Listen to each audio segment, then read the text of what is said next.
We were in some leadership little forum recently.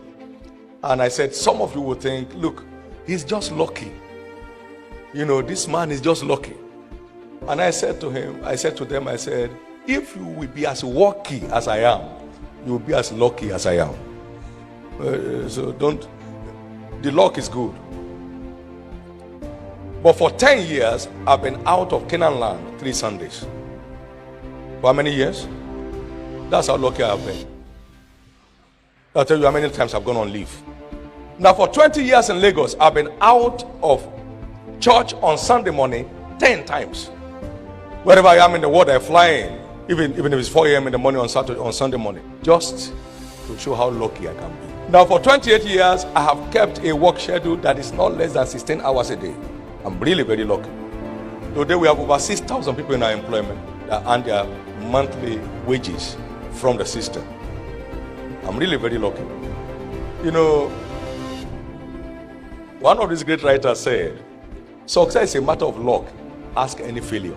That's his conclusion. It's luck. But ask any first-class student in school, and he will let you know his first-class investment in his studies that resulted into his first-class rating in class. Yonggi Cho was speaking recently, a few weeks ago, in South Korea to a group of people, and he was telling them what he did with his life the last 50 years.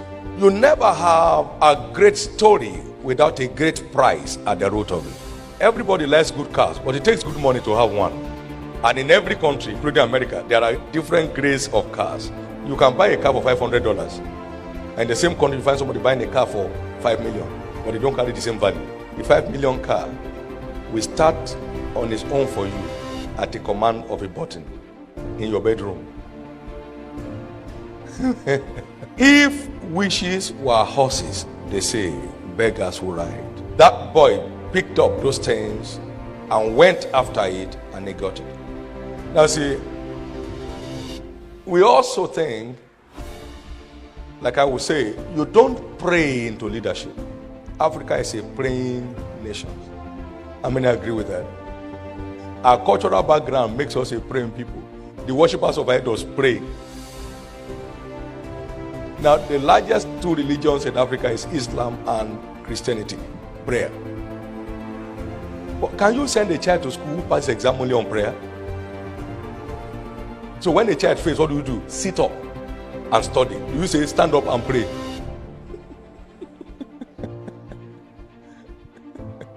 You can't become a leader in your class by prayers. There is more to it. Prayer will help you to understand the work you have to do, but it won't be equal to the work. Does it make sense? I know most of us were strong people in the faith in school, but do we read or not? Don't you read? So there is no way to pray yourself into leadership. One woman came to Jesus in Matthew 20 and was asking, I pray that one of my sons will stand by your right and the other one by your left, or the other children can sit anywhere else. And he said, you don't know what you are asking. They don't pray for it. They work at it. You know what I'm saying? They don't pray for it. They work at it. I told my son here when he called me this morning, he said, oh, I've not heard your voice. I said, yes, but I've been working. He said, I know. Because they know I must work. No matter how late it is, 3:30 in the morning I was up to start setting the day up and getting myself together. And that's it. It's not just about wishing it to happen. It's about working at it. Now, Jesus also told a story. He said, I've come to set fire on the earth, to give the world a new face. He said, and how am I straightened or stretched until it be accomplished? Luke 12, 49 and 50. So there's a stretching that makes a star. You stretch to make it. We used to have one great Nigerian in NBA, the National Basketball Association. Yes. And This young man had a challenge in one of the seasons that was becoming very obvious, and he couldn't get the basket at a particular range, so the opponents knew, so they keep him always off, and so he was losing ground and was going to fall out of the stuff. But he got a coach, and a coach put him on a particular kind of treatment of 500 throws per day. How many? For 6 months. You too, try it. 500 throws per day. By the next season, he has broken the barrier and his star shot up. Now see, you don't do anything to fall. Just release yourself. You only do something to rise. Now see, we have a place in London. You can't access that floor without a key, but you can come down without it. So I told them, you don't do anything to come down.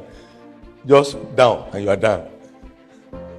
Do you need to do anything to fail in school? Just do nothing. Go to class, watch them. Don't check the timetable. They say it's time for exam, just go. And then you get there and say, which subject are we writing today? You don't need to do anything to fail. You see, most times religious people don't do anything. They only wish they succeed. They just wish that they succeed. You say Billy Graham, very lucky. Kenneth Hagin, super lucky. All those fellows are so lucky. You know, because they live in America. It's not like us who live in Africa. Africa, what can we do here? That's why you see Africans who go through the desert and they die in their numbers to cross to Europe. They die on the high sea from Dakar. In their numbers. Because they don't want to take responsibility to redefine their own place. I think we are here this morning to give a new definition to Africa. How many believe that a new Africa shall emerge? Where we shall have army of leaders in every area of human endeavor and in every nation.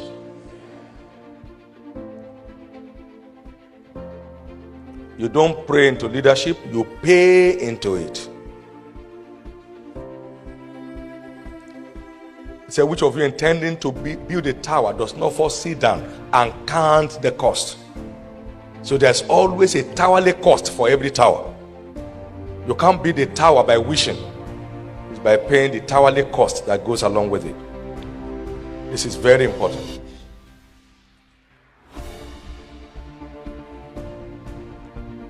Now we also want to recognize that life is a race. And as a race, you need two legs to participate. Life is a race and every participant requires two legs to be involved. There is no way one-legged man can compete in a 100 meters race. No, we all need two legs to partake in a race. He said, don't you know life is a race and all that I need to run all and one receives a prize. So it is not just running, it's running to get a prize that makes the leader. There are 8 people on the track and then they take 1, 2, 3 and then they say, oh, the others should go to wherever they came from. We are interested in only 1, 2, 3. All others, thank you very much for coming. See you another time. So it is not, there's only one gold medal. It goes to number 1. There is silver medal. It goes to number 2. There is bronze medal. It goes to number 3. So it's not that, okay, I participated. No. Did you win the prize? So it is the prize winner in every field that emerges the leader there. So life is a race. Paul was speaking, he said, don't you know that in a race, run all and one receives the prize, so run that you may obtain. Hebrews also said that we should run the race, I said before us, with patience. Hebrews 12, 1 and 2. So there's a race that we are involved in. And every time you have a vision is a race. You remember Habakkuk said that he may run. So a vision is a race. because you're not the only one that has the vision.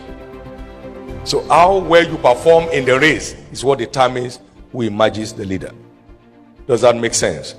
Now, what are the two legs? And I'll quickly share them. The two legs are essentially capacity and character. What is it? Can I have us say it one more time? Capacity and character. Capacity and character. Capacity and character. Capacity and character. Let me clean it out from three. You see, there's a man by name Napoleon Bonaparte. How many heard his name before? Napoleon Bonaparte. He said something. He said, the Bible is not just a book. He said, it's a living force that creates its path when applied. Now, what that means is this. There are certain principles that you glean from scriptures that helps to create your desired future. Now, Moses was saying, Jethro was saying to Moses, if you want to accomplish this mission, then position people to share responsibility with you. But these are the requirements for those leaders. One, he said, look you for among the people able men. Say with me, able. Now the word able connotes capacity. He says, such as fear God, men of truth, hating covetousness. All those three equals what? Character. Able, capacity. Such as fear God, men of truth. That means integrity. Hating covetousness. Who will not defraud. That means character. Capacity and character. Now, hear what said about David in Psalm 78 and verse 22. He guided Israel by the skillfulness of his hands and by the integrity of his heart. 78, 72. Skillfulness, capacity. Integrity, character. Now, go down to Acts 6, 1-3. Seek ye among the people men of honest report. What is honest report? What is honest report? Now, then full of Holy Ghost and wisdom. What is wisdom? Capacity. Those are the two legs upon which great leadership is built. Capacity and character. And then not to mix the two together, they are not the same rating. Capacity is the principal and character is the sustainer. Whatever capacity delivers, it is character that sustains. Does that make sense? So the two are equally important anyway, but it is capacity first that qualifies for leadership. If you want a driver, the first thing you look for is capacity in driving. Isn't it? No matter how good looking he is, he must be a good driver. If he's applying brake anyhow and telling us, take it easy. You are a good man, but this job can't be for you. So he needs capacity first to secure his place. And then character will help him sustain it. But no matter how good he is, you give him money to go and buy fuel, fill the tank, he puts 1 quarter. I say, what's happening? I say, maybe the tank is leaking. And they check the floor, there is no fuel on the floor. Now, so for lack of character, he will lose value for his expertise. So it is two together, character and capacity. Capacity and character. Now, here we are in Africa today. There is gross capacity deficiency. Now, don't make a mistake. There are people in ministry today who have never read any book on ministry.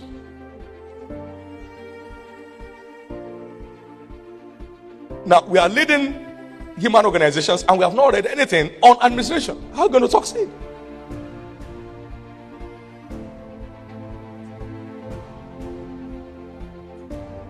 Capacity. Now, if you are traveling anywhere in the world on a long flight, may one Nigerian and one Ghanaian not sit together.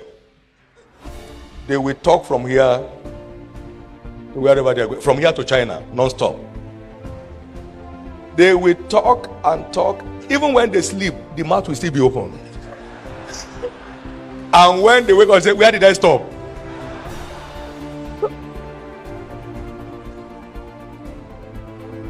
But you see, some other fellows from other developed countries, he's either on his laptop, or reading, or drawing some plans, or working at something, or sleeping. I have been in it many times, so I know what it is. Two Africans, dangerous to sit with on a long flight. They will talk about everything, about everyone. What of your children? Where are they? What did he study? Where did he study it? So what does he want to do next?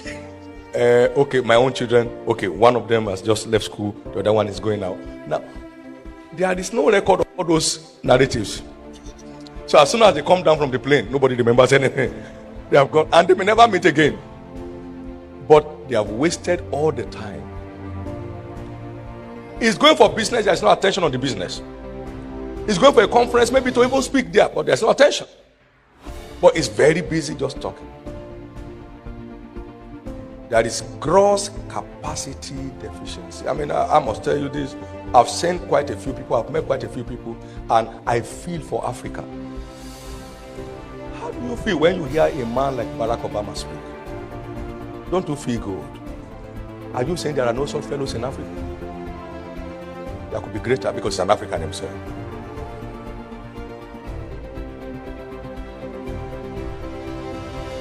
It's so important that we address these two issues before we can compete favorably in this new global world. We need attention on capacity development. And it's an individualistic responsibility. Everybody has to take on that responsibility to excel above his peers in the race. Capacity. Now, in a situation where we now have both capacity and character crisis, you can see we are fully amputated. We are not even allowed to align up on the track because the two things needed are off. Capacity and character deficiency puts you off the race. Completely off. Agree, religion has helped to enhance character to a great extent, but it is not a substitute for capacity development. So these are the two great legs required to compete favorably in a global leadership race. In a global leadership race. Capacity and character. Capacity and character.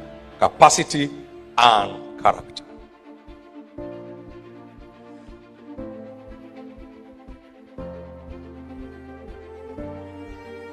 I've put up a module here that I called Leadership Covenant. And we're going to examine 5 of them this morning. Leadership Covenant. You know, a covenant is a deal built on well-defined terms and sworn to by an oath. That is, this is what you are to expect if you do the following. What then must I do to emerge a leader? Just like Paul was asking, the jailer was asking Paul, what must I do to be saved? What must I do to emerge a leader? Everybody has a leadership potential in him. That's why we are all in a race. Everybody. But what must I do for the leadership potentials in me to have expressions? What must I do for the leadership potentials in me to have expression? I have found 5 major steps that guarantees your access to the topmost top. We have some steps up this platform. I'd like you to know, no matter how hard you pray, if I don't mind these steps, I'll never access that platform.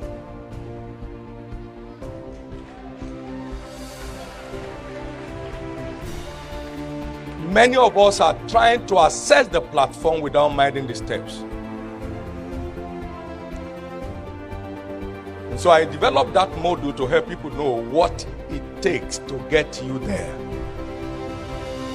And just anybody can get there. Because everybody has the potentials to be there.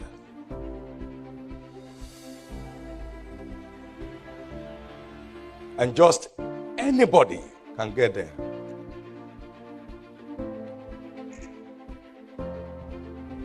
What then are these steps on the ladder? Because leadership is essentially task defined, vision is number 1 step in the school of leadership. Knowing where you are going is crucial in getting there at all.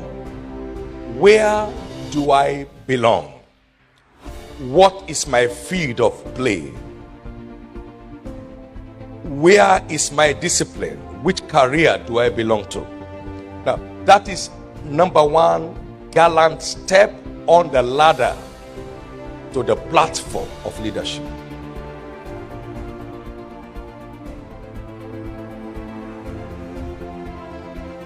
I took this module essentially from Ecclesiastes 10, from one of the greatest leaders in Bible history, Solomon. And verse 5 to 18. He said, I have seen an evil under the sun as an arrow that proceeds from the king. I've seen fully set in high places, and the rich men in low places. I've seen servants on horses, and princes walking on foot as servants. And he went on this, he began to analyze what has happened that has reversed the situation. He that cleaveth wood, he shall diggeth a pit, shall fall into it. He that cleaveth wood shall be endangered thereby. He that breaketh an edge, a serpent shall bite him. That means a covenant was broken that has put the servants on horses and princes on foot as servants. Even though we have potentials also differ from one level to another. You remember the parable of the talent? He gave some 5, he gave some 3, some 2, and gives another one 1. And he gave to them according to their several abilities. So he has seen somebody with 1 capacity or 1 degree potential riding on horses, and somebody with 5 going on foot, because the covenant of accessing the top has been broken. Then he began to analyze what particular covenants were broken. Then in verse 10 he said, if the iron is blunt and you don't sharpen the edge, then you will need to put in more strength. But wisdom is profitable to direct. So the first broken covenant is direction. Lack or loss of direction. Not knowing where you are going. Lack of vision and purpose for life. So until purpose is defined, leadership cannot have expression. Everybody belongs to some specific places. Some will be in politics, that's where they belong. Others will be in industry, that's where it belongs. Some others will be in ministry, that's where they belong. Some others will be in business, that's where they belong. So everybody, some will be in academics, that's where they belong. Everybody belongs somewhere. And until where you belong is discovered, you are not on your way to the top. Most Africans are satisfied with survival. Very few look forward to impact.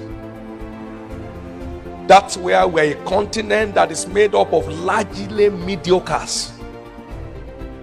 Well, if you have food to eat and you send children to school, what else are you looking for? What is life? See that?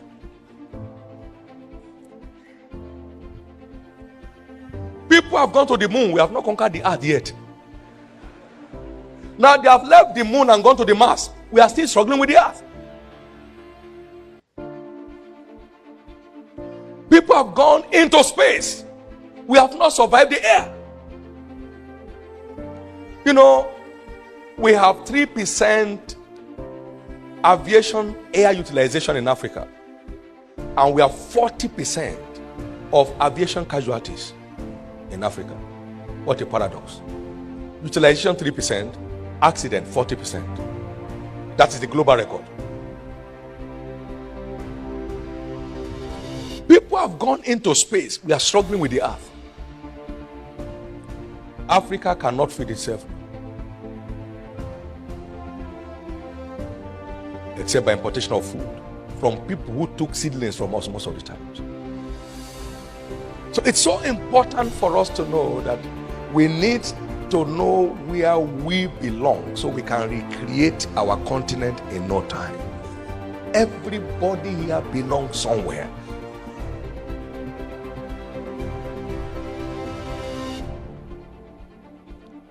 Direction.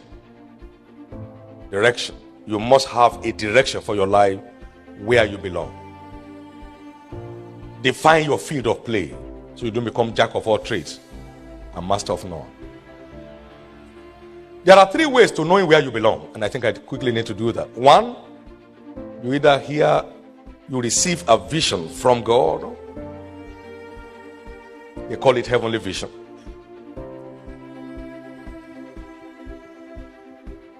Like you have it in Habakkuk 2, 1-3. You have Paul narrated that in Acts 26, verse 19. Or you discover a gifting in you. There is a gifting in you. Every mortal man on this earth has a divine endowment in his nature. There's an area which turns you on naturally. Does that make sense? No matter where you belong, there's something in you that turns you on naturally. It's a divine deposit at creation.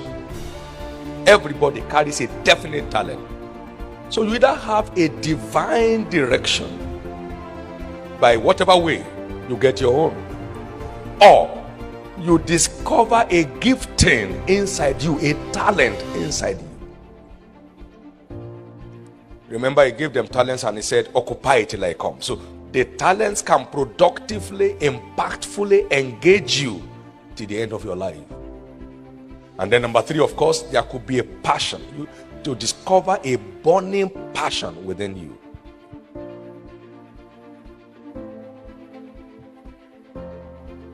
Some of you remember the story of Martin Luther King Jr., right?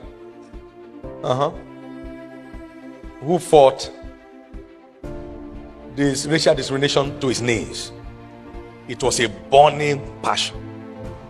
Burning passion. An area where you desperately look forward to a change.